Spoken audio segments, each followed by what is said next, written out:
underlying the deal making and the trade 15% and all that kind of stuff. I'm going to get to the strategic relationship, which I'm sure you're following very closely as well. What I think the Trump administration would prefer to see from this current administration is some very strong signal that they are aligned with the United States with regards to countering China. And the problem there for a long time has been, I think, a lot of people in Washington have seen South Korea as obviously an ally, yes, but sort of a single issue ally, which is it's all about North Korea. And if we want them to start pivoting and paying attention to what's happening down south in the South China Sea, that's going to take some persuasion. Where is the relationship at now, do you think? Yeah, that's actually a really good way to put it, a single issue ally. And that's really been the case. And in South Korea, this has become a really big issue, right? How to deal with China, particularly in the context of the U.S. alliance. In fact, I would argue this is probably the biggest grand strategy question South Korea will face in the next couple decades, right? Which is to say they have the U.S. alliance, which is great, and they like that for obvious reasons. The U.S. provides a world-class security guarantee. It helps South Korea keep its defense budget much lower than it would otherwise be. It would literally probably double or triple if the U.S. were to leave. The U.S. alliance also means that the United States is now under nuclear risk from North Korea, right? North Korea could actually strike the continental United States with a nuclear weapon. So what are the Americans getting in exchange for this commitment, right? Traditionally, not a whole lot, right? But the United States was willing to sort of extend to South Korea because it sort of supported general global stability, particularly regional stability. But now that China is coming, U.S. Defense Department language repeatedly refers to China as a strategic competitor. The United States wants U.S. allies to start really focusing on China and doing more. And this is sort of the implicit trade that Trump is arguing for, right? We will stay in South Korea. We'll help you with North Korea, but we want you to help us with something important to us, and that's China.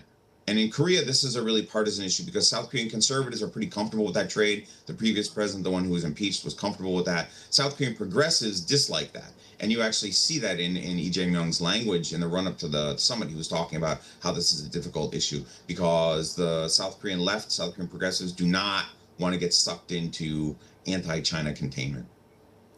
All right, this is a big question, Bob. I think you'd agree, be fair to say that the biggest leverage the U.S. has over South Korea right now is, either you play ball or this U.S. nuclear deterrence, the nuclear umbrella, that goes away, or some of it could go away, right?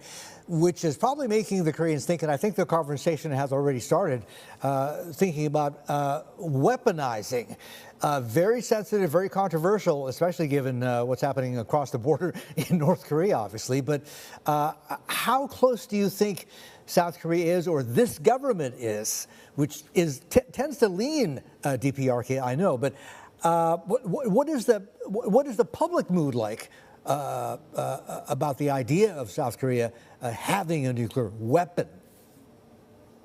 So the South Korean public is pretty strongly supportive. South Korean elites are really divided. The more that Trump hedges away from South Korea, the more that Donald Trump makes it sound like the U.S. commitment to South Korea is constrained or is in some way tied to other issues, something like that, the more there will be pressure in South Korea to sort of go their own way.